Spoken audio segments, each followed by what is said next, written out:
घेणार नाही, पण मित्रांनो त्या ट्रेनिंग चालू करण्याआधी मी तुम्हाला काही गोष्टी सांगू इच्छितो. तुम्हाला माहीत असलं पाहिजे आजार म्हणजे काय, कारण की तुम्ही आयुर्वेदिक क्षेत्रामध्ये हेल्थ सेक्टरमध्ये तुम्ही काम करणार आहात.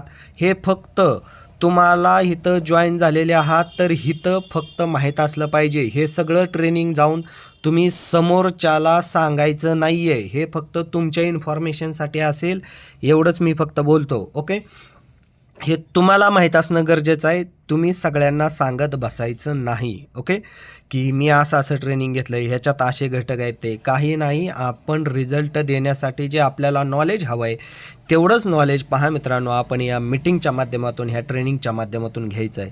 पहा मित्रांनो, मी जे तुम्हाला सांगतोय ते खूप इम्पॉर्टंट आहे, कारण की तुम्हाला आजार म्हणजे काय हे माहीत असलं पाहिजे. कारण की कधी काय होतं, आपण ज्यावेळेस समोरच्याकडे जातो त्यावेळेस आपणच कन्फ्यूज असतो की हा व्यक्ती काय प्रश्न विचारणार आहे. पण मित्रांनो ते एका वाक्यामध्ये हे खूप महत्त्वाचं आहे. जसं की शरीराच्या कोणत्याही अवयवाला झालेली वेदना किंवा दुखापत, त्याला कमी पडलेले घटकद्रव्य, त्यामुळं शरीराला झालेल्या हानीला मित्रांनो आजार म्हणतात. हे खूप वाक्य महत्त्वाचं आहे. हे रिपीट करा किंवा लिहून घ्या, कारण की हे लिहून घेतल्यानंतर तुमच्या लक्षात येईल. ओके, की शरीराच्या कोणत्याही अवयवाला झालेली वेदना, ओके, किंवा दुखापत किंवा त्याला कमी पडलेले घटकद्रव्य, त्यामुळं शरीराला होणाऱ्या हानीला मित्रांनो आजार असं म्हणतात. ओके, तर चला पहा, स्क्रीनवर कुणीही टच करायचं नाही आहे. स्क्रीन ही फक्त तुमच्यासाठी आहे. ओके, पण स्क्रीनवर टच करून दुसऱ्याला परेशान होतं आहे. ओके, देवकुळे सर तर त्यांनी स्क्रीनला टच करू नये. ओके, तर चला स्क्रीनला कुणीही टच करू नका. आता ही मीटिंग चालू आहे, लक्षात घ्या. तर पहा, आजार म्हणजे काय हे तुम्ही आधी नीट लक्षात घ्या मित्रांनो. आजार खूप महत्त्वाचा आहे. हे माहीत जर झालं तरच मित्रांनो तुम्ही काय करू शकता, पुढे जाऊन काम करू शकता.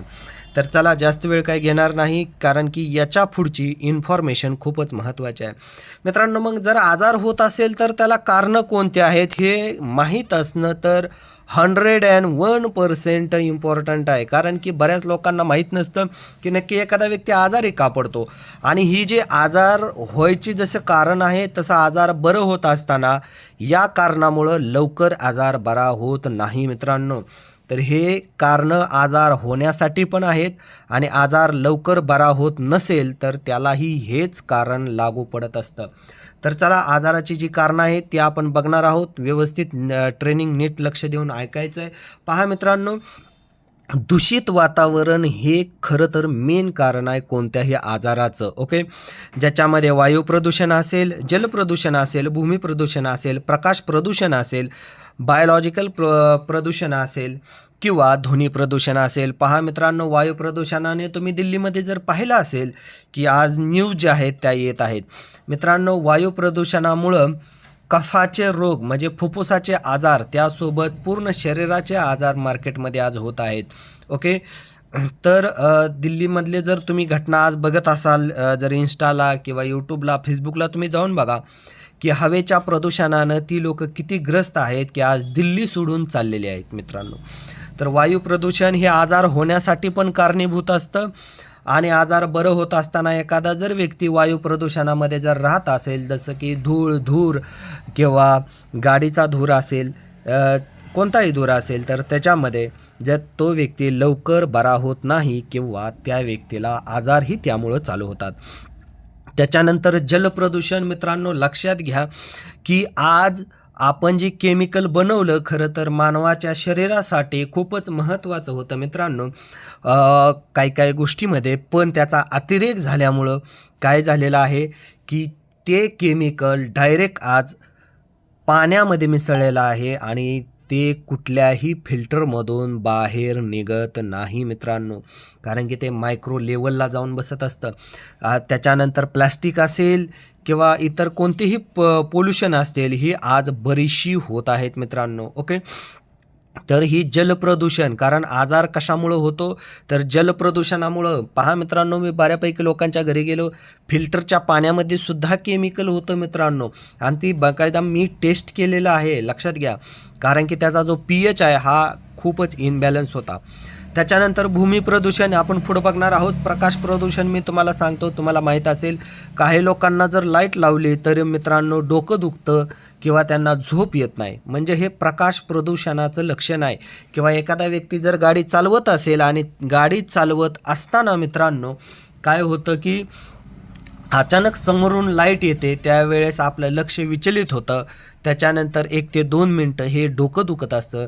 मग डोकं दुखणं म्हणजे आजार होण्याला कारणीभूत आहे मित्रांनो. तर प्रकाश प्रदूषण पण कारणीभूत आहे, ध्वनी प्रदूषण पण कारणीभूत आहे. तुम्ही ऐकलं असेल एखादा व्यक्ती DJ समोर नाचता नाचता अटॅक येऊन मेला. तर हे ध्वनी प्रदूषणसुद्धा महत्त्वाचं आहे मित्रांनो, कारण की हे ध्वनी म्हणजे आपल्या शरीरामध्ये फ्रिक्वेन्सी असते. तर ती फ्रिक्वेन्सीपेक्षा जर जास्त फ्रिक्वेन्सी आपल्या शरीराला मिळाली तर BP वाढतो, ऑर्गन फेल्युअर होतात, जसं की किडनी लिव्हर फेल्युअर होतं किंवा फुफ्फुसाचंही नुकसान होतं आणि मेंदूचंही नुकसान होतं.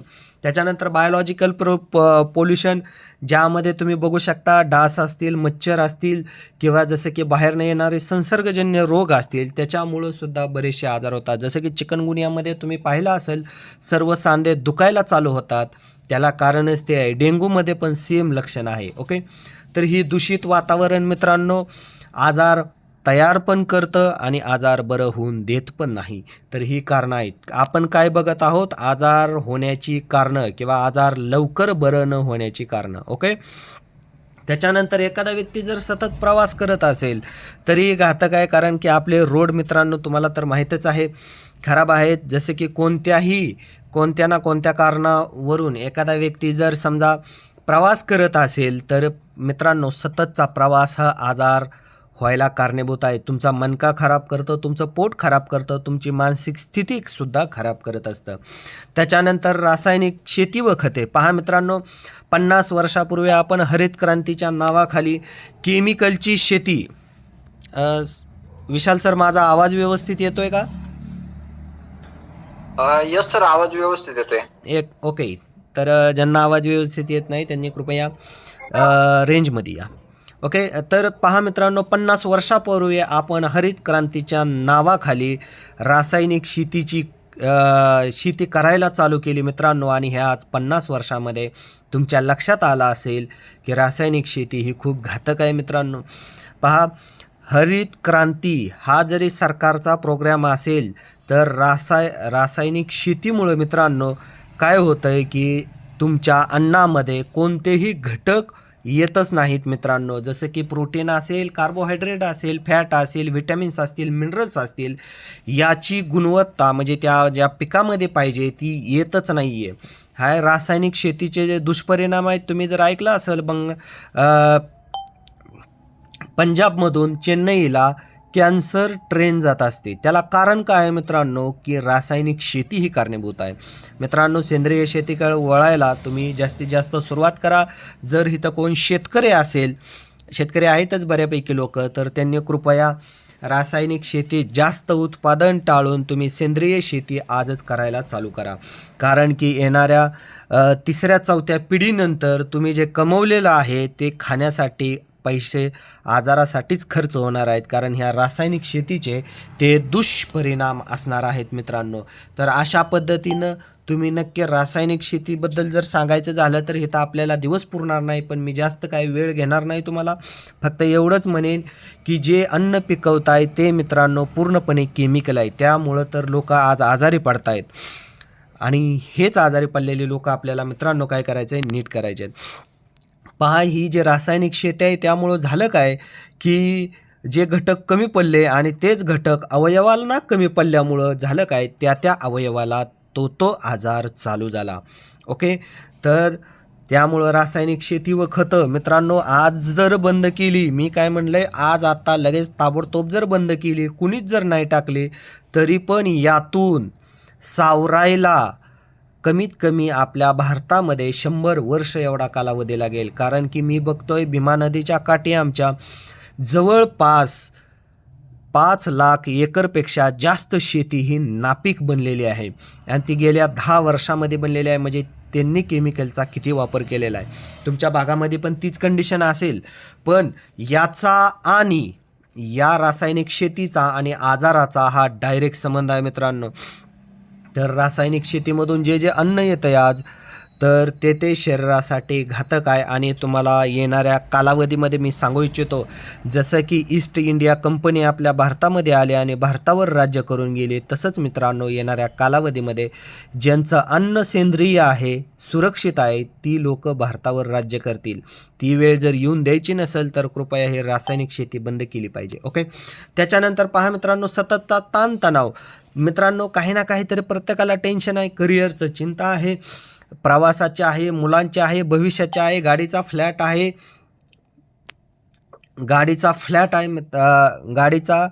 जसं की हप्ता आहे, फ्लॅटचा हप्ता आहे. त्याच्यामुळं होतं काय मित्रांनो, की सतत ताणतणावामध्ये जीवन चालू आहे. त्याच्यामुळं आपल्या शरीरामध्ये कॉर्टिसॉल लेवल वाढते व एखाद्या व्यक्तीला आजार व्हायला चालू होतो. आणि त्या लोकांचं तर शरीरामध्ये दुखत असतं, पण त्यांना जाणवत नाही नक्की मला कशामुळं दुखतं आहे.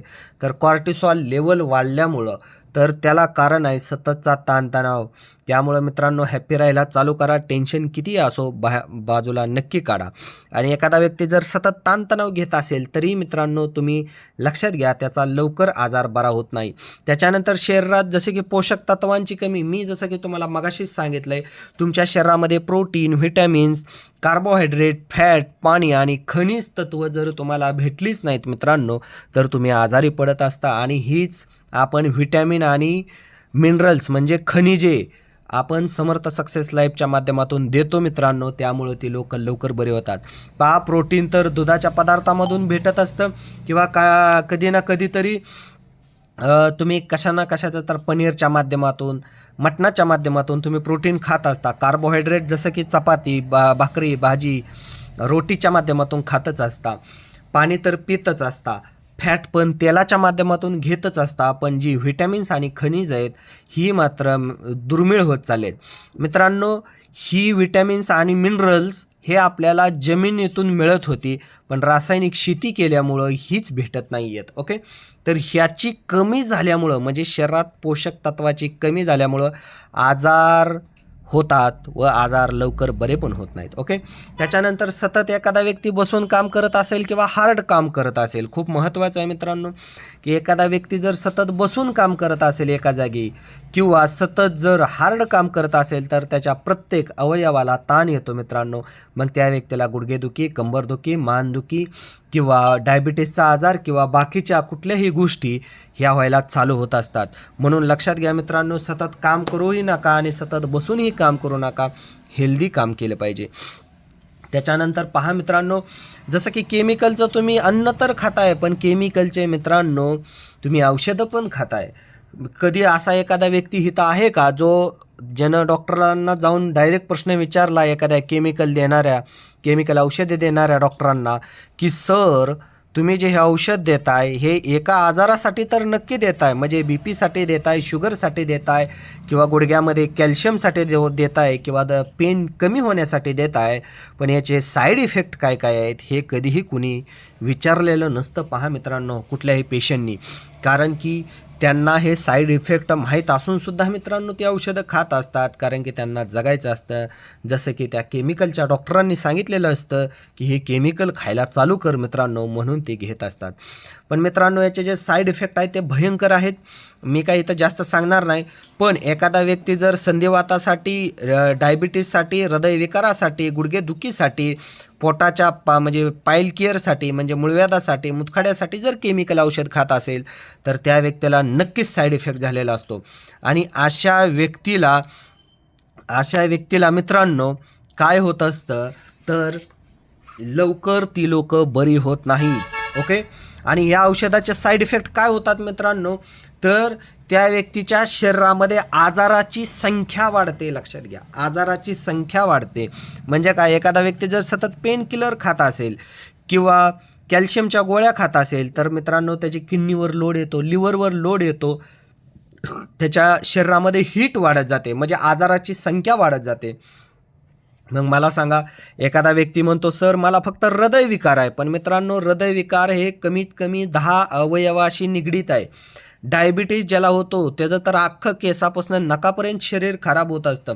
ज्याला हाडाचा त्रास आहे त्याच्या शरीरामध्ये 206 हाडं 360 सांधे खराब व्हायला चालू झालेले असतात. पोटाचा आजार आहे तर पचनापासून ते मूळव्याधापर्यंत सगळ्या समस्या यायला चालू होतात. किडनीचा आजार आहे तर किडनीच्या आजारामध्ये 8 प्रकारचे आजार मोडतात. म्हणजे मला एवढं सांगायचं आहे की आजाराची ज्याच्या संख्या जास्त त्या व्यक्तीला एकापेक्षा एक आजार चालू होतात. आणि मित्रांनो होतं काय की तो व्यक्ती लवकर बरा होत नाही. लक्षात घ्या, आजाराची संख्या एकापेक्षा जर जास्त असेल शरीरामध्ये तर त्या व्यक्तीला कव्हर व्हायला वेळ लागतो. ज्याच्यामध्ये डायबिटीस. विशाल सर मेसेज आला का नाही, आवाज येत नाही तर त्यांना सांगा आवाज येतोय म्हणून. ओके, तर आजाराची जी संख्या असते मित्रांनो ती खूप महत्त्वाची असते. तर ती का महत्त्वाची असते तर यासाठी, कारण आपण औषध एकासाठी देतो पण कधी कधी काय होतं मित्रांनो, ते औषध लवकर लागू होत नाही. त्याला कारण आहे आजाराची संख्या. लक्षात घ्या. आणि त्याला कारण आहे मित्रांनो अवेळी जेवण आणि झोप. हे तर कारण खूपच महत्त्वाचं आहे. सगळ्यात जास्त कारण महत्त्वाचं तर हेच आहे मित्रांनो, अवेळी जेवण आणि झोप. मित्रांनो तुम्हाला माहीत असेल नसेल तरी मी सांगू इच्छितो की जसं सकाळी सूर्य उगवतो आणि संध्याकाळी मावळतो, तसंच मित्रांनो आपल्या शरीराला ही जेवणाची आवश्यकता आहे. ती कधी आहे तर मित्रांनो सकाळी 10च्या आत, संध्याकाळी 7च्या आत. लक्षात घ्या, जो व्यक्ती सकाळी 10च्या आत जेवत नाही, मी पाहिले 99% लोक सकाळी 10च्या आत जेवण करतच नाहीत. नाश्त्याला जसं की पोहे खातात, साबुदाणा खातात, बिस्किट खातात, बटर खातात व काही लोक तर उपाशीच राहतात. तर तीच लोक आजारी आहेत. लक्षात घ्या, तीच लोक आजारी आहेत. आपल्या भारतामध्ये एक कन्सेप्ट आला 2000 पासून की पोरं शाळेत जायला लागली म्हणून त्यांना फास्टमध्ये नाश्ता तयार करून द्यायचे. मित्रांनो हा जो नाश्ता आहे त्यानंच आपल्या भारताचं सगळ्यात जास्त वाटोळं केलेलं आहे. लक्षात घ्या, आपल्या भारताचं वाटोळं हे नाश्त्यानं केलं आहे. लक्षात घ्या, त्या 10च्या आत जर तुम्ही जेवण केलं किंवा सकाळी उठल्या तुम्ही दात घासलं, ब्रश घासलं, थोडंसं इकडे तिकडं आवरलं आणि सकाळी म्हणजे किती वाजता तुम्ही 8 वाजता, 9 वाजता, 10 वाजता जर जेवण केलं तर तुम्ही आजारातून लवकर बरे होता किंवा तुम्हाला आजारच होत नाहीत. त्याच्यानंतर रात्रीची झोप पहा मित्रांनो, काही लोक म्हणतात सर आम्हाला सेकंड शिफ्ट असते, सर आम्हाला नाईट शिफ्ट असते. काम सोडून द्या. लक्षात घ्या, कारण की काम सोडून देणं का गरजेचं आहे मित्रांनो, कारण की शरीरापेक्षा जर तुम्हाला काम महत्त्वाचं असेल तर तुम्हाला आजार झेलण्याची पण ताकद पाहिजे. लक्षात घ्या, एखादा व्यक्ती म्हणतो सर मी सेकंड शिफ्ट करतोय, रात्री 10 वाजेपर्यंत मला काम करायला लागतं, मला रात्रभर काम करावं लागतं. तर त्यांनी जर झोप व्यवस्थित होत नसेल तर पित्त शरीरामध्ये वाढतं, हीट वाढते, त्याच्यामुळं त्या व्यक्तीला अगदी कॅन्सरसुद्धा होऊ शकतो. तर अशा व्यक्तीनं एकतर जॉबच स्विच करायचा असतो. लक्षात घ्या, आणि हे तुम्ही बिनधास्त एखाद्याला सांगू शकता. तर अवेळी जेवण आणि झोप मित्रांनो किती महत्त्वाचे आहे हे तुम्ही समजून जा. जर जेवण तुम्ही वेळेवर केलं नाही तर तुम्ही सोन्याचं जरी वर्क असणारं जरी जेवण खाल्लं तर ते तुमच्या शरीरामध्ये लागू होणार नाही. पहा, महिलांमध्ये त्याचं प्रमाण सर्वात जास्त आहे. मी प्रत्येक महिलेला गेल्या विचारतो की तुम्ही नक्की जेवण किती वाजता करतात. त्या सांगतात 1 वाजता, 2 वाजता, 3 वाजता. हे जेवणाचं टायमिंग नाही मित्रांनो. लक्षात घ्या, कारण की जेवणाचं टायमिंग सकाळी 10च्या आतच आहे. तिकडं काही हो, तिकडं समुद्रात त्सुनामी येऊ, भूकंप येऊ, हे शरीराला माहीत नाही. तिकडं तुम्हाला 10 कोटीची लॉटरी लागो नाहीतर तुम्ही भिकारी हो, याचं शरीराला काहीही घेणं देणं नसतं मित्रांनो. शरीराला घेणं देणं एवढंच असतं, वेळेवर जेवण, वेळेवर झोप आणि वेळेवर पाणी पिणं. तर हीच बरीचशी लोकं विसरतात, त्यामुळं ती लोकं आजारी पडतात. आणि जसं मी तुम्हाला म्हणलं आहे की जेवण वेळेवर नाही, झोप वेळेवर नाही, तर त्यांच्या शरीरामध्ये आजाराची जी संख्या आहे ही वाढत जाते. ज्या व्यक्तीला डायबिटीस आहे, ज्या व्यक्तीला हृदयविकार आहे, ज्या व्यक्तीला मूळव्याध आहे, ज्या व्यक्तीला पचनाचे प्रॉब्लेम आहेत जसं की गॅस्ट्रिक असेल किंवा कुठलाही पित्ताचा प्रॉब्लेम असेल तर त्या व्यक्तीला लवकर रिझल्ट येत नाही मित्रांनो. लक्षात घ्या, एखादा व्यक्ती म्हणतो सर मी तर गुडघ्यासाठी प्रोडक्ट दिलतं पण त्या व्यक्तीला महिना झालं, 2 महिने झालं, रिझल्टच येत नाही आहे. मग लक्षात घ्या ते प्रोडक्ट नक्की जातं कुठं, तर मित्रांनो ते संधिवातासाठी किंवा गुडघेदुखीसाठी देणारं प्रोडक्ट डायबिटीसमध्ये जातं, ते प्रोडक्ट हृदयविकारामध्ये जातं, ते प्रोडक्ट तुमच्या शरीरामध्ये पचन ठीक करायला जातं. लक्षात घ्या, त्यामुळं प्रोडक्टचा दोष नाही आहे, लक्षात घ्या. तर दोष आहे त्यांच्या शरीरामध्ये एकापेक्षा आजाराची संख्याला. तर पहिल्यांदा मित्रांनो कोणत्याही विकाराचा पेशंट असो तर पहिल्यांदा त्या व्यक्तीला पचनासाठीच प्रोडक्ट दिलं पाहिजे. म्हणजे आपलं पाईल केअर किट किंवा 7 वंडर किंवा आता आलेलं अमृत ज्यूसच दिलं पाहिजे. ओके, तर हे खूप महत्त्वाचं आहे. पहिल्या महिन्यात जो व्यक्ती कुठल्याही आजाराचा असू द्या, मी काय म्हणले, कोणत्याही आजाराचा पेशंट असू द्या, पहिल्या महिन्यामध्ये जर तुम्ही पचनासाठी म्हणजे जसं की आपलं पाईल केअर किट जर दिलं आणि सेकंड मंथमध्ये मग नंतर आपण हाडासाठी किंवा कुठली जरी ट्रीटमेंट चालू केली तर ती लवकर लागू होते, लक्षात घ्या. ओके, त्याच्यानंतर आजाराचा कालावधी पहा. एखाद्याला गुडघ्याचं दुखणं असतं 30 वर्ष 40 वर्ष आणि त्याला वाटतं मी लगेचच काय झालो पाहिजे, नीट झालो पाहिजे. ओके, मी लगेचच नीट झालो पाहिजे, तर होणार नाही. लक्षात घ्या मित्रांनो, आजार 1 दिवसाचा असो किंवा 100 दिवसाचा, 1 महिन्याचा असो किंवा 12 महिन्याचा, 1 वर्षाचा असो किंवा तुम्ही 30 वर्षाचा 40 वर्षाचा असो, आजाराचा जेवढा कालावधी जास्त असो मित्रांनो तेवढा बरा व्हायला पण वेळ लागतो. किंवा आजाराचा कालावधी जेवढा जास्त असतो मित्रांनो तर त्या व्यक्तीला रिझल्ट लवकर येत नाहीत, लक्षात घ्या. तर अशा वेळेस आजाराचा कालावधी लक्षात घ्या तुम्ही. एखाद्या व्यक्तीला जर आजाराचं दुखणं, गुडघ्याचं दुखणं हे 10 वर्षापासून आहे तर कमीत कमी त्या व्यक्तीनं 10 महिने तरी ट्रीटमेंट खाल्ली पाहिजे. एखाद्या व्यक्तीला 20 वर्षापासून आहे तर त्यानं कमीत कमी मित्रांनो 2 वर्ष तरी खाल्लं पाहिजे. म्हणजे काय, कारण की लवकर भरत नाही, म्हणजे औषध लवकर लागू होत नाही त्या व्यक्तीला. तर आजाराचा कालावधी पण खूप महत्त्वाचा आहे. त्याच्यानंतर पेशंटची मानसिक स्थिती पहा मित्रांनो, कॉर्टिसॉल लेवल वाढल्यानंतर पेशंटची मानसिक स्थिती ही सगळ्यात जास्त खराब असते. आणि त्याला कारण असतं, ती लोक लय डॉक्टर करून आलेले असतात, ते सांगतात सर मला तुमच्यापेक्षा जास्त माहीत आहे. मला तरी एका पेशंटने विचारलं तुम्हाला मस्क्युलर डिस्ट्रॉफी माहीत आहे का, म्हणलं नाही बाबा मला नाही माहिती. तुला माहिती आहे तर तू सांग. जसं की मला काही माहितीच नाही मित्रांनो. म्हणजे लक्षात आलं का. आणि ती सांगतात आपल्याला, ती पेशंट सांगतात की सर मला असा असा आजार झाला आहे. आता डॉक्टरला सांगतात पेशंट बरं का, कारण की त्यांनी गुगलला चेक केलेलं असतं किंवा एकापेक्षा जास्त डॉक्टरकडे गेलेले असतात. की जसं की गल्लीतल्या डॉक्टरकडे पण गेलेले असतात, पुण्याच्या पण गेलेले असतात, मुंबईच्या पण गेलेले असतात आणि दिल्लीच्या पण.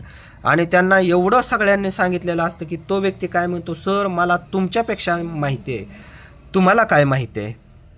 लक्षात आलं.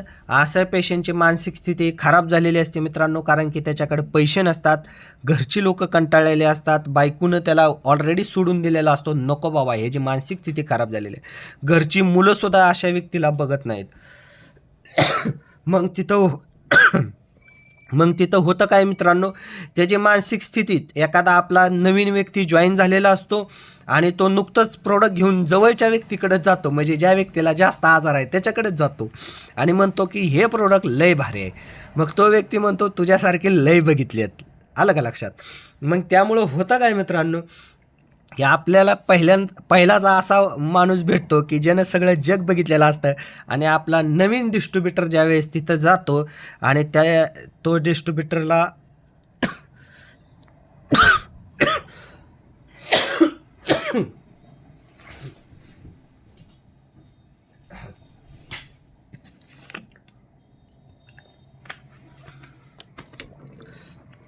आपला नवीन जो डिस्ट्रीब्युटर आहे मित्रांनो तो नेमका कुठं जातो माहीत आहे का, की ज्यानं सगळं जग बघून सगळे डॉक्टर फिरून आलेला असतो.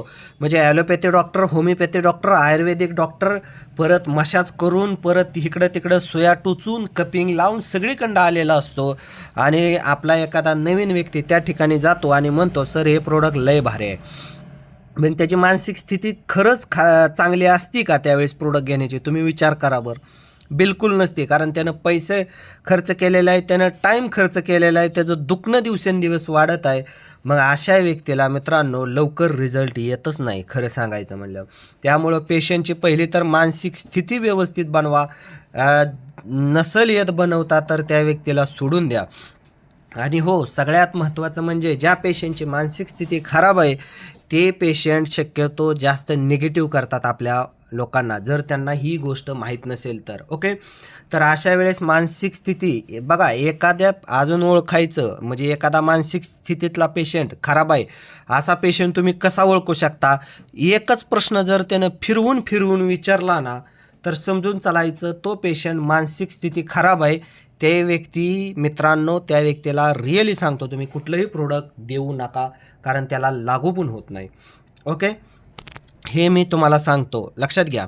तर जास्त काही यावर बोलत बसत नाही, कारण की त्यांनी पैसे खर्च केलेले आहेत, वेळ दिलेला आहे, पण त्यांचं दुखणं खराब आहे अशा व्यक्तीला सोडून द्या मित्रांनो. ओके, किंवा जर तुमच्या जवळचा असेल तर त्याला समजून सांगा, जर नसेल समजून घेत तर तिथं तुम्ही निगेटिव्ह होऊ नका, कारण त्याला ऑलरेडी जगाने निगेटिव्ह केलं आहे आणि तो आता एवढा निगेटिव्ह झाला आहे की त्याच्या रक्तामध्ये निगेटिव्हपणा भरलेला आहे. ओके, तर अशा पेशंटला कृपया औषध देण्याचं ट्राय करू नका. किंवा आजार का होतो तर यामुळं सुद्धा होतो जास्त. मग शरीरामधले विविध आजार कोणते आहेत हे तुम्हाला माहीत असलं पाहिजे. त्यामध्ये काही बेसिक आजार मी तुम्हाला सांगतो, तर ते व्यवस्थित आपण फाइंड आउट करूयात. ही जी कारणं जसं मी तुम्हाला सांगितले मित्रांनो, तसं आजकाल चहाचा कप माहीत आहे का मित्रांनो, ज्याच्यामध्ये प्लॅस्टिकचा म्हणजे कागदी कप आहे पण त्याच्या आतमध्ये प्लॅस्टिकचा वर्क असतं. तर तुम्ही ज्यावेळेस पिता त्यावेळेस ते मायक्रोप्लॅस्टिक तुमच्या डायरेक्ट शरीरामध्ये जातं आणि तुमचं शरीर खराब करतं आणि आजकाल आजार लवकर बरे पण होत नाहीत. त्यामुळं कृपया चहा एकतर घेऊच नका. चहा हे महाराष्ट्राचा पदार्थच नाही आहे, लक्षात घ्या. ती जी लोकं सांगतात का नाही टी लवर, चाय लवर, अमृततुल्य, हे सगळं फालतूगिरी आहे, लक्षात घ्या. कारण की हे विषतुल्य आहे, लक्षात घ्या. ते आपल्या महाराष्ट्रासाठी तो पदार्थच बनला गेला नाही मित्रांनो, आणि तो आपण पितो भरपूर. त्याच्यानंतर जसं की खाण्यापिण्यामध्ये मी म्हणलं मित्रांनो, सफरचंदाचा आणि महाराष्ट्राचा काहीही संबंध नाही, लक्षात घ्या. पण तरी पण आपली कितीतरी नातेवाईक आहेत किंवा कितीतरी लोक आहेत की सफरचंद खातात. मित्रांनो, सफरचंद आपल्याला लागूच होत नाही हे कितीतरी लोकांना माहिती नाही. कारण की तुम्ही ज्या भागात राहता त्या भागात जे पीक पिकतं तेच तुमच्या शरीराला लागू होतं मित्रांनो. मग सफरचंद हिमालयात पिकतं आणि इथलं आपली गाढवं खातात बघा. आणि पेशंट तर लय आवडीनं खातात पेशंटला, कारण 100 रुपये किलो 150 रुपये किलो असतं. म्हणजे काय मित्रांनो, हे पण कारण आहे आजार लवकर बरं न व्हायला. ओके, आणि ती जी गोष्ट आहे का नाही, 1 ॲपल डेली डॉक्टर अवे नाही का, हे असं काहीतरी डायलॉग मारला जातो पहा मित्रांनो. एक सफरचंद दररोज खावं, डॉक्टरला दूर ठेवा. मित्रांनो, डॉक्टरला दूर ठेवता ठेवता लोकांनी सफरचंद खाऊनसुद्धा आज लोक डायरेक्ट ऑपरेशनची वेळ आली. म्हणजे सफरचंद काय लागू होत नाही, लक्षात घ्या. तर नक्कीच पेरू, पपई, आवळा या गोष्टी नक्की खाल्ल्या पाहिजेत. ओके, चला त्याच्यानंतर शरीरातील विविध आजार आपण बघूयात. थँक्यू विशाल सर. शरीरातील विविध आजार बघूयात आपण, की शरीरामध्ये रोगप्रतिकारक क्षमता ज्यांच्या कमी असते मित्रांनो त्यांना लवकर आजार होतात. तर आपले कोणतेही प्रोडक्ट घ्या तुम्ही, शरीरातील रोगप्रतिकारक क्षमता ही नीट करतं. त्याच्यानंतर शरीरात रक्ताचा विकार असतो, त्याच्यामध्ये कोलेस्ट्रॉल लेवल वाढणं असेल, BP हाय होणं असेल, लो होणं असेल, रक्त कमी होणं असेल, हे शरीरातील रक्ताचे विकार आहेत. मधुमेहामुळं तर सगळंच होतं, याच्यावर काही डिटेल सांगत बसत नाही. त्याच्यानंतर आतड्यांच्या पचनाचा प्रॉब्लेम असतो, गॅसचा प्रॉब्लेम असतो, मूळव्याधाचा असतो, अल्सरचा असतो, कोलायटिसचा असतो, हे सगळे आजार. त्याच्यानंतर जठराचा विकार पचनाचा विकार, अक्लरचा विकार होत असतो आणि हिथूनच सगळे विकार चालू होतात. त्याच्यानंतर वजन कमी जास्त असतं काय लोकांचं मित्रांनो. फॅट कमी जास्त असणं म्हणजे हार्मोन इनबॅलन्स असणं. वजन जास्त नसतं मित्रांनो, हार्मोन इनबॅलन्स असतं. ते हार्मोन बॅलन्स केला की वजन आपोआप कमी पण होतं किंवा वाढतं पण. ओके, त्याच्यानंतर यकृताचा विकार पहा मित्रांनो, आपल्या शरीराचा डॉक्टर हा लिव्हर आहे, तर हा लिव्हरच काय काम करत सगळी कामं करत असतो. तर या लिव्हरचे बरेचसे विकार आहेत. त्याच्यानंतर मूळव्याध असेल, हाडाच्या वातामध्ये जसं की गुडघेदुखी, टाचदुखी, कंबरदुखी, मानदुखी, कॅल्शियमची कमी होणं, सूज येणं, झोप न येणं किंवा ऑस्टोपोरोसिस होणं, हायपरप्लेसिया होणं, हे सगळेच्या सगळे आजार ह्या हाडाचे आहेत किंवा संधिवाताचे आहेत किंवा रक्ताच्या वाताचे पण आहेत. तर एवढे सगळेच्या सगळे प्रकार आहेत मित्रांनो.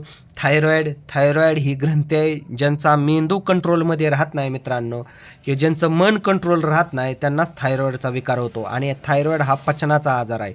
लिव्हर, मेंदू याचा आजार आहे मित्रांनो. ओके.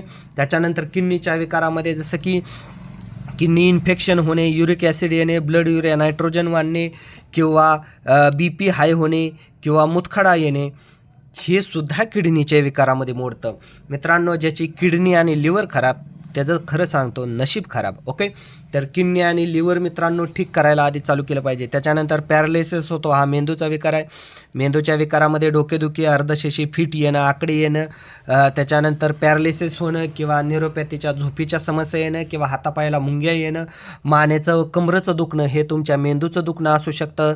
त्याच्यानंतर तुम्हाला न आठवणंसुद्धा असू शकतं किंवा एखादा डोक्याला मार लागतो पहा कधी कधी झोपी, त्याच्यानंतर मेंदूमध्ये संक्रमण पण होत असतं. तर हे सगळेच्या सगळे विकार मित्रांनो हे आजार होण्यासाठी कारणीभूत आहेत. हे आपण काही केलं पाहिलेलं आहे.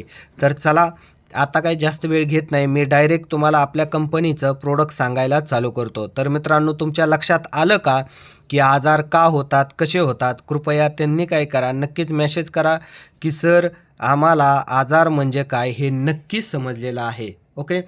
तर कुणाकुणाला नक्कीच समजलं आहे आजार म्हणजे काय व आजार कोणते कोणते आहेत, त्यांनी नक्की मॅसेज करा मित्रांनो, कारण मॅसेज करणं खूप गरजेचं आहे. ओके. दादासाहेब कोंडावळे सरांना समजलेलं आहे, शेखर गायकवाड सरांना, तौसिफ नायकवडे सरांना धन्यवाद सर, गजानन जोमाडे सर असतील, सावरकर सर असतील, okay, Shiva Savarkar sir, okay, Mahendra Gadge sir असतील, धन्यवाद सर, विशाल आगरकर सर असतील. तर अशा सर्व लोकांना नक्कीच समजलेलं आहे. जास्तीत जास्त रिप्लायला आले तर ओके. तर मित्रांनो तुम्हाला जर आजार का हे कळले असतील तर नक्कीच उपचार कसा करायचा हे लक्षात येतं मित्रांनो.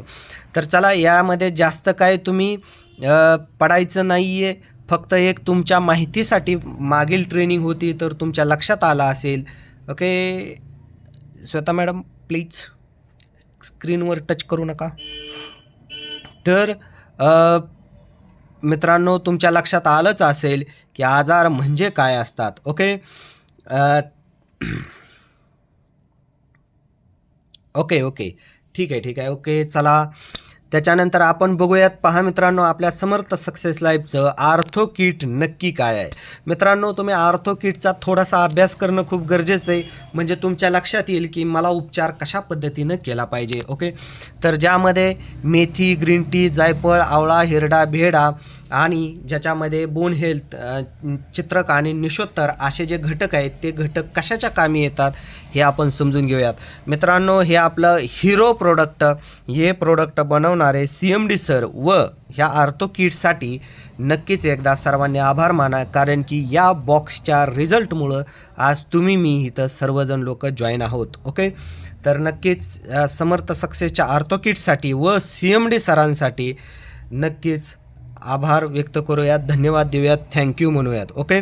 तर चला ह्या आर्थो किटची डिटेल आपण काय करूयात, माहिती घ्यायला चालू करूयात. मित्रांनो हे आर्थो किटमध्ये पहिल्यांदा तुम्हाला सांगतो मेथी दाणे आहेत, लक्षात घ्या. तर हे मेथी दाणे काय काम करतात, तुमच्या शरीरामध्ये व्यवस्थित ठेवतात. त्याच्यानंतर त्या मेथी दाण्यामध्ये कॅल्शियम जास्त आहे, त्यामुळं होतं काय मित्रांनो, संधिवातामध्ये, आर्थरायटिसमध्ये ते उपयोगीला येतं. त्याच्यानंतर बौद्धकौष्टिकता कमी करतं, वजन कमी करतं, सूज कमी करतं, मासिक पाळीमध्ये सुद्धा व्यवस्थित रक्तप्रवाह पोचवून मदतीला येत असतं. तर असे मेथीदाणेसुद्धा मित्रांनो आपल्या आर्थो किटमध्ये आहेत. त्याच्यानंतर ग्रीन टी, तुम्हाला तर माहीतच आहे, ग्रीन टी ही वजन कमी करण्यासाठी किंवा फॅट कमी करण्यासाठी उपयोगीला येतं, सूज कमी करण्यासाठी उपयोगीला येतं, तुम्हाला मूड फ्रेश करण्यासाठी सुद्धा उपयोगीला येतं. त्याच्यानंतर संधिवातामध्ये, आमवातामध्ये मग ग्रीन टी कशासाठी कामी येतो हा तुम्हाला पडलेला प्रश्न असेल काही लोकांना. तर मी सांगतो मित्रांनो की आपल्या शरीरामध्ये कधीकधी पचन व्यवस्थित नसतं, तर ते पचन ठीक करायला हा ग्रीन टी कारणीभूत आहे. तर अतिरिक्त चरबी ठीक झाल्यामुळं काय होतं मित्रांनो, तुम्हाला हाडासाठी सुद्धा रिझल्ट येतो चयापचयाच्या कामामध्ये. ओके. त्याच्यानंतर जायफळ, मित्रांनो ज्यांना शंका आहे की आपलं प्रोडक्टमध्ये केमिकल तर वापरलं नाही ना, पेन किलर तर वापरलेलं नाही ना केमिकलचं, ओके, तर त्यांना मी सांगू इच्छितो की आयुर्वेदामध्ये व झाडांमध्ये असं एक जायफळ नावाचा घटक आहे की जो जायफळ हा नॅचरल पेन किल करण्याचं काम करतो, नसा ठीक करण्याचं काम करतो, तुमच्या रक्तवाहिन्या व्यवस्थित करण्याचं काम करतो, त्याच्यानंतर शरीरातील घाण बाजूला काढण्याचं काम करतो. मित्रांनो, जायफळीबद्दल मी तुम्हाला एक छोटीशी माहिती देईल. जर तुमच्या परिवारामध्ये जर कुणी केले असेल तर लक्षात येईल. मित्रांनो, पूर्वीची जी आजी असायची, आजी ती काय करायची, एखादा लहान मुलगा म्हणजे वय वर्ष 0 ते 5 वर्षापर्यंत तो जर मुलगा रडायला लागला तर नक्की कळायचंच नाही की हा रडतोय कशामुळं. नक्की त्याला भूक लागली, झोप लागली किंवा त्याच्या शरीरामध्ये काय दुखतंय, डोकं दुखतंय हे काहीही माहिती होत नसायचं. त्यावेळेस आजी काय करायची, हळद दुधामध्ये हे जायफळ उघळून टाकून द्यायची याची पावडर. तर तो मुलगा काहीच वेळामध्ये काय करायचा मित्रांनो, झोपी जायचा. मग झोपी जायचा म्हणजे काय व्हायचं की त्याच्या शरीरातील पेन गायब झालं, झोप व्यवस्थित यायला लागले, म्हणजे मेंदूपर्यंत व्यवस्थित रक्त पोहोचलं, म्हणून काय झालं मित्रांनो, तो मुलगा झोपी जायला लागला. मग मित्रांनो, तुमच्या शरीरामध्ये पहा, प्रत्येक रक्तवाहिन्यांमधून प्रत्येक अवयवापर्यंत रक्त पोहोचवण्याचं काम हा जायफळ करतो. त्यामुळं जायफळ महत्त्वाचं आहे मित्रांनो. तर जायफळ पहा, आपण कार्यक्रमामध्ये जसं की दिवाळीमध्ये असेल किंवा कुठल्याही कार्यक्रमामध्ये पोळी बनवतो, तर त्या पोळीमध्ये नक्कीच जायफळ टाकत असतो, कारण की त्याला कारण ते आहे मित्रांनो. ओके, तर असं असणारं जायफळ नॅचरल पेन किलर आहे. त्यामुळं आपल्या प्रोडक्टचा कुणाला एका दिवसात रिझल्ट येतो तर कुणाला महिन्याभरात. ओके, तर याला कारण फक्त जायफळ आहे. ज्यांना जास्त आजार आहे त्यांना उशीर लागतो. ओके, तर शरीरातील ह्याचे भरपूर फायदे आहेत. सांगायला लागल्यावर आपल्याला दिवस पुरणार नाही. फक्त मी एवढंच सांगतो की जायफळ खूप महत्त्वाचं आहे. त्याच्यानंतर आवळा. आवळ्याला देवफळ म्हटलं जातं मित्रांनो. आवळा खूप महत्त्वाचा आहे. आवळा हा पूर्ण सोर्स आहे. आवळा कुठंही पिको, आवळ्यामध्ये सगळे घटक सारखेच येतात मित्रांनो. आवळा कोणत्याही वातावरणामध्ये येतो, कारण की तो कुठेही येतो, म्हणजे आपल्या देशात पण येतो, परदेशात पण येतो. त्याला कारण काय आहे की आवळ्याला देवफळ म्हटलं जातं, आणि ज्याला देवफळ म्हटलं जातं मित्रांनो ते कुठेही येतो. तर या आवळ्यामध्ये भरपूर असे घटक आहेत की जे की तुमच्या शरीरामध्ये वात, पित्त आणि कफ हे बॅलन्स करायला मदत करतं व न्यूट्रिशन डिफिशियन्सी भरून यायला मदत करतं. त्यामुळं तर 10,000 वर्षापूर्वी जर पाहिलं तर त्रिफळ्याचा फॉर्म्युला पण सेमच होता मित्रांनो. 10,000 वर्षापूर्वी तोच होता, 5,000 वर्षापूर्वी तोच होता, 1000 वर्षापूर्वी तोच होता, 500 वर्षापूर्वी तोच होता, 100 वर्षापूर्वी तो होता, 10 वर्षापूर्वी तोच होता, आजही तो आहे आणि उद्या 1000 वर्ष तसाच राहणार आहे. कारण आयुर्वेदामध्ये आवळा, हिरडा आणि भेडा हे याला त्रिफळा म्हटलं जातं मित्रांनो. 3 फळे. ओके, अशा त्रिफळा मित्रांनो, याच्यामध्ये कधी बदल झाला नाही. पण ॲलोपॅथी 100-125 वर्षापूर्वी चालू झाली, त्याच्यामध्ये आतापर्यंत लाखो चेंजेस झाले मित्रांनो. त्याला कारण काय आहे की आवळा हा सर्व गुण संपन्न आहे. ओके, तर असा आवळा जो व्यक्ती डेली खातो त्याला कोणताही आजार होत नाही. त्याच्यानंतर हिरडा तुमच्या शरीरातील वात कमी करतो, वजन कमी करतो, पित्त कमी करतो, लघवीचं प्रमाण वाढवतो, सूज कमी करतो. त्याच्यामुळं तर तुमच्या बोटाला, सांध्याला आलेली सूज कमी होते. आणि त्याच्यानंतर काही लोकांचं पहा पचनसुद्धा व्यवस्थित होतं, तर त्याला कारण हा हिरडा आहे मित्रांनो.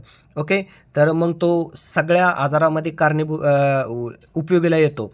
त्याच्यानंतर भेडा जो आहे तो भेडासुद्धा खूप महत्त्वाचा आहे मित्रांनो. भेडा हा पाचक आहे, लक्षात घ्या. पाचक म्हणजे काय, एखाद्याला काहीच पचत नाही आहे तर त्याला जर दुधामध्ये जर हा भेडा जर दिला तर मित्रांनो त्याला पचाय चालू होतं. किंवा तुम्हाला लक्षात आलं असेल की एखाद्याच्या शरीरामध्ये पहा जंत झाल्यानंतर किंवा पचन व्यवस्थित होत नसल्यानंतर काही लोकांना आपण काय म्हणतो की याला जेवणामध्ये काहीतरी घातलंय, अशा व्यक्तीला भेड्याचीच पावडर ताकामधून दिली जाते आणि उलट्या काढल्या जातात. की म्हणजे काय, तिथं पचलं जातं त्याच्या शरीरामध्ये. म्हणजे जसं की घशाची जळजळ असेल, दमा असेल किंवा तुमच्या पूर्ण शरीरामध्ये तुमच्या शरीराचं संतुलन करायचं काम हा भेडा करतो. त्याच्यानंतर इम्पॉर्टंट आहे तुमच्या शरीराची शुद्धी करायचं कामसुद्धा हा भेडा करतो. म्हणजे आवळा, हिरडा आणि भेडा ह्याचा फॉर्म्युला जो मी सांगितला तुम्हाला 10,000 वर्षापूर्वी पण तोच होता, आजही तोच आहे, उद्याही तोच असणार आहे. आणि असा असणारा त्रिफळा आपल्या पावडरीमध्ये.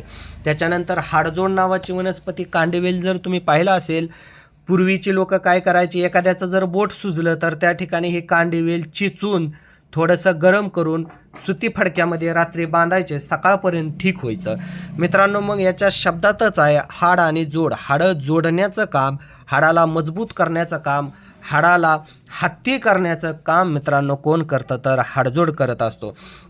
हाडे मजबूत करणे, मोडलेले हाडे जोडणे, हाडातील वेदना कमी करणे, हाडांना लवचिकता आणण्याचं काम, त्याच्यानंतर लघवी वाढवण्याचं कामसुद्धा मित्रांनो हा हाडजोड नावाचा घटक करतो. तर याच्याकडं बरीचशी लोक दुर्लक्ष करतात, कृपया लक्ष द्या. त्याच्यानंतर निषोत्तर असेल किंवा चित्रक असेल हे सेम काम करतात. वात, पित्त आणि कफाला बॅलन्स करतात.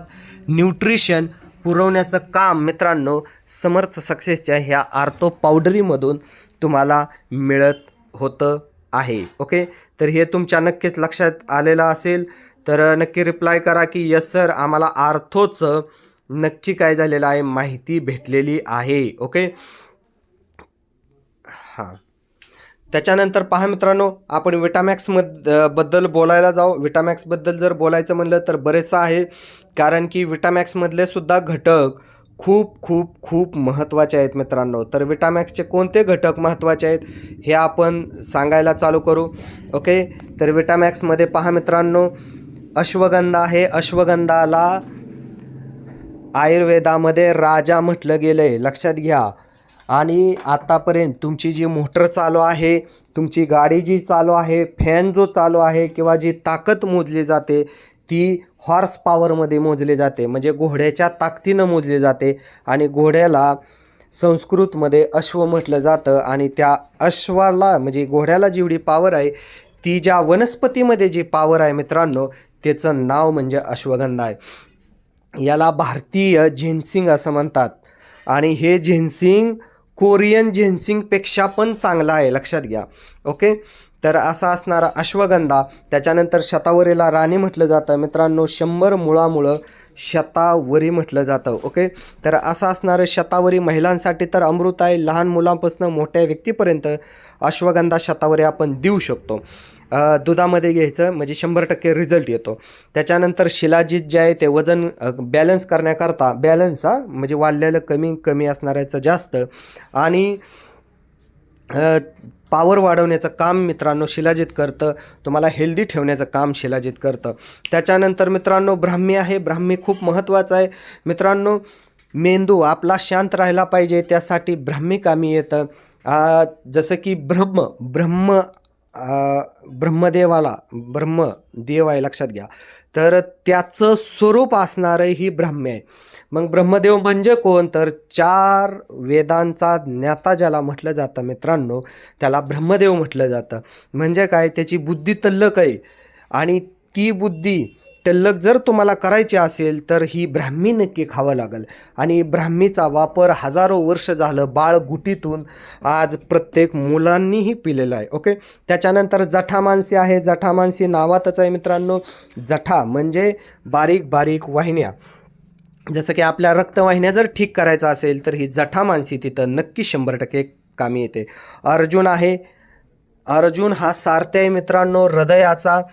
जसं अर्जुन भगवान श्रीकृष्ण अर्जुनाचे सारथी होते मित्रांनो, तसंच हा जो अर्जुन आहे तो आपल्या हृदयाचा सारथी आहे, तो आपल्या शरीराचा सारथी आहे. आणि गुळवेल मित्रांनो, अमृत ज्यावेळेस राक्षस ज्यावेळेस समुद्र मंथनाच्या वेळेस देवदानवामध्ये युद्ध चाललं होतं आणि त्या युद्धामध्ये काही अमृताचे थेंब ह्या पृथ्वीवर येऊन पडले, ज्याच्यामध्ये गुळवेल एक वनस्पती तयार झाली. त्याच्यानंतर महत्त्वाचं आहे रुद्राक्ष नावाची एक वनस्पती तयार झाली. तर मित्रांनो त्यापैकी अमरवेल नावाची एक वनस्पती तयार झाली. तर मी तुम्हाला फक्त एवढंच म्हणेन, तर गुळवेल जो व्यक्ती दररोज घेतो त्याचं आयुष्य नक्की डबल होतं मित्रांनो. किती डबल होता? डबल, लक्षात घ्या. म्हणजे ॲक्च्युली सायंटिस्टनं प्रयोग केलेला आहे की एक जे अन्नावर बसणारी जी माशी आहे तिचं वय फक्त 40 दिवसाचं आहे मित्रांनो. पण त्या माशीला जन्मापासनं गुळवेल सत्व द्यायला चालू केलं. गुळवेल सत्व, लक्षात घ्या. तर ती माशी 85 दिवस जगले. किती दिवस जगली? 85 दिवस. म्हणजे लक्षात घ्या की गुळवेल किती महत्त्वाचा आहे. त्याला अमृतवेलसुद्धा म्हटलं जातं. मग असं असणारं विटामॅक्स जे आहे, तर ह्या विटामॅक्समध्ये या सगळ्या वनस्पती आहेत. हे विटामॅक्स डायरेक्ट पण देऊ शकतो, पण दुधातून दिल्यावर याचे रिझल्ट खूप सुंदर आहेत. पित्त होत नाही पहा मित्रांनो. आणि हे ही जी विटामॅक्स आहे ती फोडून तुम्ही लहान मुलांपासून व कितीही वयाच्या व्यक्तीपर्यंत नक्की देऊ शकता. पहा तुमच्या लक्षात आलं असेल की आजकाल काय आहे, जी मुलं आहेत वय वर्ष 5पासूनचे 18-20पर्यंतची, त्यांना भूक लागत नाही आहे किंवा त्यांच्यामध्ये आजकाल काय झालेलं आहे, काही मुलं जास्त ढुली आहेत तर काही मुलं काटकुळे आहेत किंवा हार्मोन बॅलन्स होतो आहे किंवा चिडचिडपणा होतो आहे, त्यांच्या लक्षामध्ये राहत नाही आहे म्हणजे शिक्षण शिकवलेलं. तर त्या सर्व लोकांकरता मित्रांनो ही विटामॅक्स कॅप्सूल आपण 100% त्या ठिकाणी देऊ शकतो आणि 100% त्या ठिकाणी रिझल्टही घेऊ शकतो. तर नक्कीच एकदा विटामॅक्ससाठी थँक्यू म्हणा मित्रांनो, कारण ही विटामॅक्स तुम्ही नक्कीच द्यायला चालू केलं पाहिजे. तर ही विटामॅक्सची डिटेल कुणाकुणाला समजली ती नक्की मेसेज करू शकतात. येस सर मला समजली.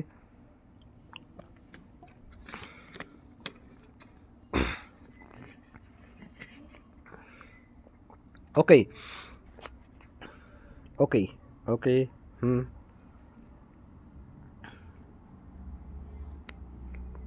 ओके चला समजते म्हणायचं प्रत्येकाला, असं समजून चलो आपण.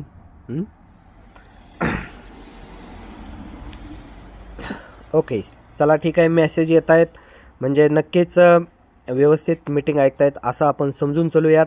ओके त्याच्यानंतर पहा मित्रांनो, सगळ्यात महत्त्वाचं आहे की तुम्हाला प्रत्येकाला काय वाटत असेल की सर, की एखादा व्यक्ती म्हणतो सर माझा गुडघा दुखतोय.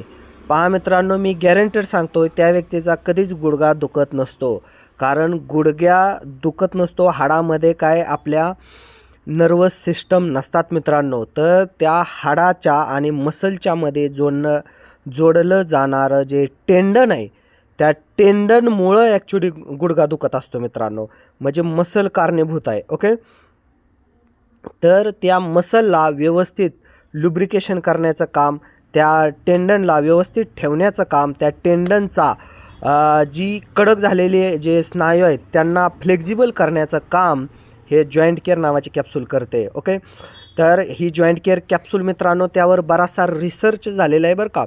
तर ही तुमचं कार्टलेज आणि टेंडन ह्याला व्यवस्थित करण्याचं काम करेल. म्हणजे जसं की गुडघ्यामधली गादी असेल किंवा मणक्यामधली गादी असेल तर याला व्यवस्थित भरून आणण्याचं काम करते. फक्त याचा जो वापर आहे तो 1 अन् 2 महिने करायचा नाही आहे किंवा 1 अन् 2 गोळीचा करायचा नाही, तर याचा मिनिमम डोस दिवसाला 2000 mgचा आहे. म्हणजे जॉईंट केअरच्या 4 कॅप्सूल ह्या दिवसाला गेल्या पाहिजेत आणि त्या कमीत कमी 1 वर्षभर गेल्यात तर त्यांची गादी ही नक्की भरून येते मित्रांनो, आणि तसा रिसर्च झालेला आहे बरं का. ओके तर ती खूप महत्त्वाची गोष्ट आहे. तर अशा वेळेस ही जॉईंट केअर ही लाँग टर्म घेतली पाहिजे. पहिली गोष्ट तर हाडासाठी आहे, त्यांनी लाँग टर्म घेतली पाहिजे. ओके ज्यांना गुडघ्यातली गादी संपलेली आहे त्यांना ऑपरेशन सांगितलेलं आहे, मणक्यातले संपलेलं आहे त्यांना ऑपरेशन सांगितलेलं आहे. तर त्यांचे जॉईंटला व्यवस्थित ठेवण्याचं काम, फ्लेक्झिबल बनवण्याचं काम, स्ट्रॉंग बनवण्याचं काम ही जॉईंट केअर करणार आहे. फक्त याचा 4 गोळ्याचा डोस डेली कमीत कमी 12 महिने तर घेतलं पाहिजे. हा रिसर्च सांगतोय, रिसर्च पेपर सांगतोय मित्रांनो. ओके म्हणजे त्यांनी रिसर्च केला आहे ह्याचा अर्थ त्यांनी अनुभव घेतलेला आहे. असं आपण काय करूया